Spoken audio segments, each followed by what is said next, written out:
This is Nick. This is Jack. And this is Robinhood Snacks. It is Thursday, which is the new Friday, October 22nd. Digestible financial news. We're covering a resurrection of the Hummer and a big zucking. Wonderful mix of stories, Jack. Let's hit this thing. Let's do it. Jack, for our first story, remember when cars were like enormous? Dibs on a captain seat. That was back in the mid-2000s when gas was like $1 a gallon. Every J-Lo, every Nelly video, they were like rolling in Escalades. I could fit a whole team in my Suburban, a whole football team. Then 2008 happened. Price of oil spikes over $3 a gallon. The Hummer, it is done, it is out. The last Hummer by General Motors was 2010. It died. But now GM has resurrected the Hummer, but a new version that's electric. Nick, this thing is absurd. It's like the Hulk had a baby with a Jeep, and that baby got bit by an electric spider. GM unveiled this thing at the World Series in a commercial, 2 minutes long, and LeBron's the spokesperson. Does this thing have four-wheel drive? Yeah, that's four-wheel drive. Oh, it's got 1,000 horsepower. That's insane. And it's $112,000. They're gonna assemble this in Detroit. Classic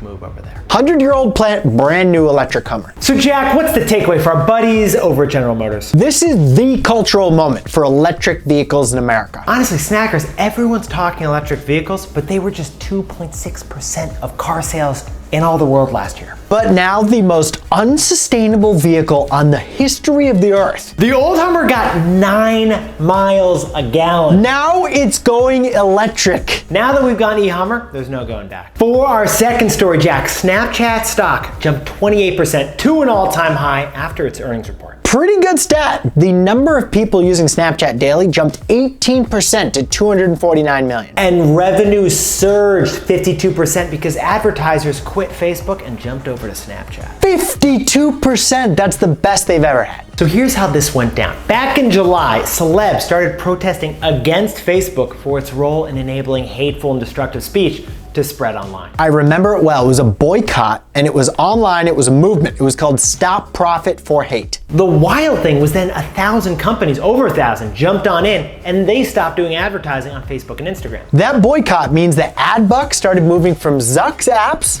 to Snapchat. So Jack, what's the takeaway for our buddies over at Snapchat? Revenge! Snapchat is finally getting some revenge against Facebook. Snackers, back in 2016, Facebook pulled off what Jack and I like to call the first ever zucking. They took Snapchat's core feature, 24-hour disappearing messages and pictures, and they copied it one for one to Instagram with stories. After that brutal zucking, Snapchat never recovered, and growth slowed for years. But now Snap is getting a laugh in because Facebook is experiencing a boycott and TikTok is kind of sort of getting banned by the president. Honestly, Jack, never a bad thing when your two biggest rivals kind of got to deal with some stuff on the side. To reiterate, we call it a zucking. It's when any company copies the core product or feature of another company and does it better than them. Also, for the record, Jack, 5th time we mentioned a zucking, all-time record for you and me, not bad. To hear it a 6th time, make sure to follow us right here on Instagram at Robinhood Snacks. To hear it a 7th time, subscribe on YouTube at youtube.com/RobinhoodApp. Jack, I love the orange sweater. Thank you, it's a fall look. We'll see you tomorrow. Can't wait.